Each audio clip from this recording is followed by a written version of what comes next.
St. Patrick's Cathedral was the only skyscraper in town. When Irish immigrants laid the cornerstone in 1858, they set in motion a building that would span generations.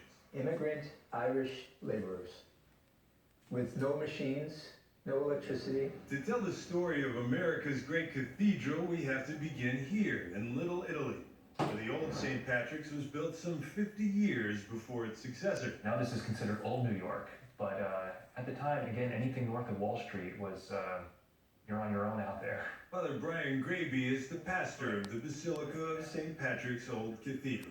This is where Michael Corleone became the godfather in that infamous baptism scene. Do you renounce Satan?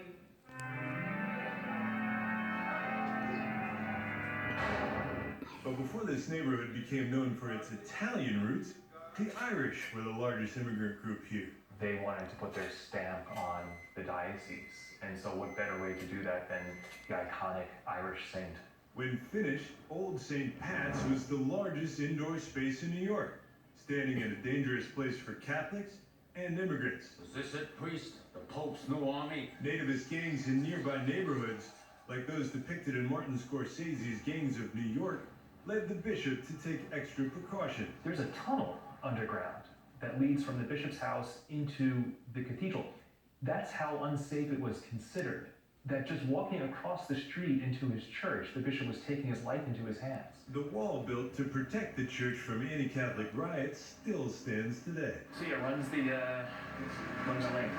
Yet for all the protection provided by this wall, it couldn't stop the devastation of a massive fire after the Civil War. The cathedral had to be rebuilt almost from scratch. That's when Italian Catholics left patrons of their own in the windows made for the Apostle of Ireland. An Irish saint, but with Italian saints in the stained glass. Now complete with Our Lady of China, a Vietnamese, and even a Spanish Mass. It's really a great melting pot right here. Yeah.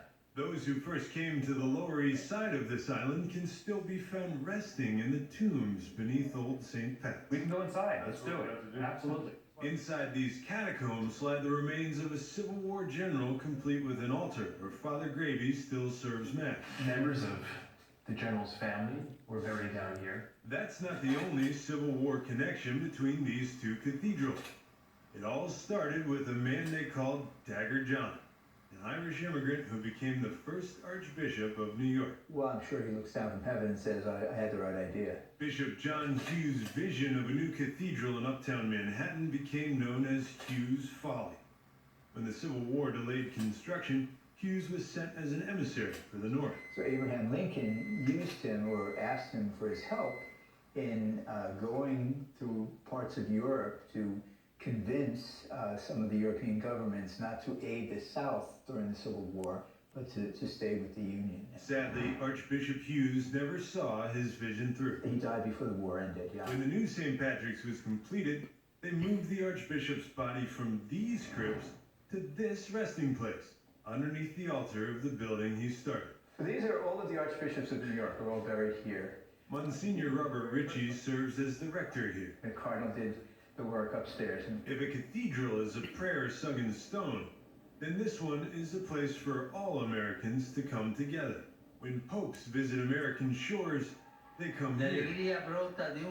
And from the assassination of President Kennedy to the World Wars and 9/11, Americans look to St. Patrick's for strength in the face of tragedy. When 9/11 happened, again, the cathedral was filled with people crying and praying over the terrible tragedy. And during the months after the incident, funeral after funeral after funeral took place here at St. Patrick's. So it was, again, a unifying place for the people of New York and the people of America. From the original St. Patrick's that survived anti-Catholic riots and a massive fire to this new St. Patrick's that's some 140 years old, the church has become a national rallying point. That's why they call it America's Parish. Gabriel Monica, CBN News, New York. Isn't that interesting? Stunning cathedral. Yeah. Oh, it's fantastic. Beautiful. You know, we've got the National Cathedral. It took forever. Those things, you know, in the old days,